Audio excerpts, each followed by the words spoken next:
Hey YouTube, Sam here. I went through some of my editing here on my bathroom remodel, and I noticed I had a few tips and tricks. So I believe I'm going to have 6 tips and tricks on demolition.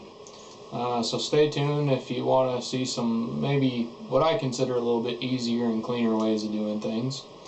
And a couple of, I don't know if you'd call them safety tips, but if you're getting older like me, so be it. Hopefully I'll give you a few tips and tricks here. What I'm doing right now, I'm getting all the old sheetrock off. Now I'm not keeping the sheetrock, but I did pull all the screws out and I can reuse most of them.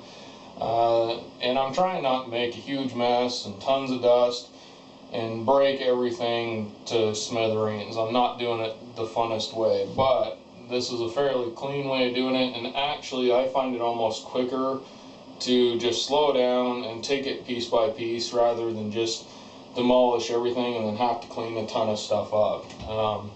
Plus it just is a lot less dust. With the sheetrock, as I do it, I'm kind of going along, finding places, and I'll score it in a few places. Doesn't really matter where or how. And like I said, I've pulled all the screws and stuff out of it as much as I can. I'm sure there's still a few things here and there.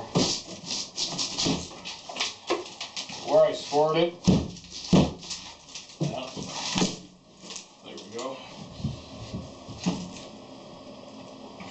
You get the V there, cut it the rest of the way. I can take this down in a nice smaller piece, cut it up, put it in my garbage can, and more easily remove it without a ton of dust and a ton of crap all over. These little pieces, another little tip and trick. Yet again, I'm not in a huge hurry. I'm not working on a job here. I'm just trying to kind of keep the dust and nastiness down.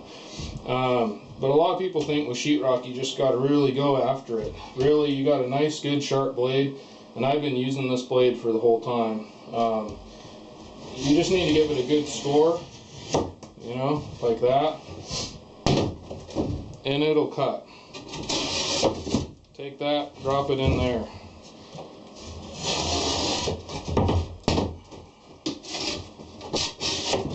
Drop it in there. And I'll do that with all these. And I will fill up this garbage can to where it's not super heavy. Take the whole thing out, dump it in my bin out there, and all said and done, it's a lot less dusty. It's a lot more, a lot easier really, for me personally. You're just kind of cleaning up as you go. You don't have a bunch of crap you're tripping all over all the time. So I'll take my next piece, throw it on there. You know I'm not a huge fan of gloves, but I gotta say this is where they shine. If you're going to be doing demo, gloves not only keep you from tearing up your hands, but they also help reduce, especially if you use the wrist part of them and stuff, they help reduce the fatigue you get by the end of the day. Always grab a tool to do the job, like this, you know, otherwise I'd be in here with a hammer pulling on things, and that fatigues your arm the more weight you got in your hand. And this is not hard at all, so there's no real reason in using a pry bar or a hammer. All this sheetrock to that wall is going to go. I'm going to try and keep this stuff in the ceiling here though. For now, I'm hoping I don't have to pull this ceiling because I really don't want to mess with all the insulation and all that stuff. But for right now, so I can do as least damage as I can, I'm going along with the razor knife. And my light's going to go out because I got a sensor on the light here. Go along with the razor knife, and I've already scored it a few times. And I'm really doing just whatever I can to peel as much of this off up here in this area. I don't care what kind of damage I do because it's going to all have to be fixed anyway and put together. But anyway, I'm really scoring that up to the ceiling so that when I peel this off, it'll stop there and hopefully not cause too much damage up here. One here. Now when I bought this house, The panel downstairs, electrical panel, had no knob and tube in it, and according to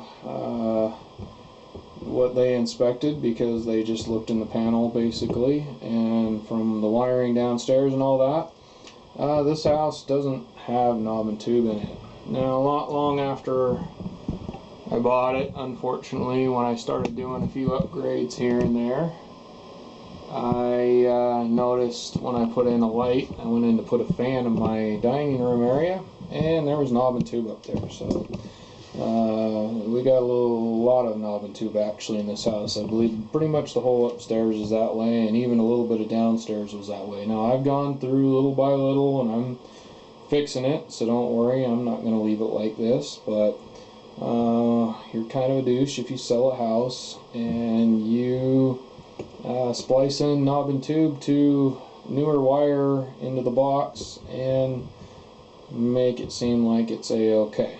So that's my opinion right there. Next, the tip here is know how much you can do. Now, my dad was an electrician, taught me quite a bit, and I plan on doing my own electrical. I am going to have everything inspected, so don't worry about that. If something doesn't pass, you'll know. When it passes, I'm pretty sure everything will, you'll also know. But anyhow, this is where you need to know your limitations. If there's something you're not comfortable doing, or you just flat out don't know how to do safely, don't do it. Hire it out. Don't be ashamed if you don't know everything, because nobody does, and I don't ever claim to know everything. I do a lot of my own looking into things, and you need to do the same. There's a lot of information out there. Some of it is wrong, some of it is right. You need to figure out for yourself what's right and wrong. Like I said, my dad was an electrician. I've done a few houses with him. I've helped him with his house. He's helped me with my house. So I'm pretty capable of doing this. And yet again, like I said, I'll have it inspected. I'll do my homework, make sure that everything I'm doing is up to date. But you need to know your limitations. If there's something you're not able to, or scared of doing, for lack of a better way of putting it, don't do it. It's just, there's just no reason in taking any kind of chances with electrical. Especially when you get a little bit older and you're still not wiser. Don't forget to do a little bit of stretching before you start doing this. The last time you probably saw me here, I was ripping down some of this lath here, and I have no idea, all of a sudden I had a really bad pain in my shoulder blade area, and it knocked me out for about 3 or 4 days, just a pulled muscle or something like that, and I'm still feeling it a little bit. So do a little bit of stretching beforehand, especially when you get older. Hopefully you enjoyed those. You know, take what you can from them. I know none of those are super wow tips, but they might help somebody out there out. So I'm hoping you're enjoying these. Like I've said in the past videos, I realize this isn't the funnest stuff, but like I said also, there are a few tips and tricks you might be able to pull from this, or somebody might be able to, and make it a little easier on themselves. Alright, this is Sam, Jack of all, Master of none. You all have a good one.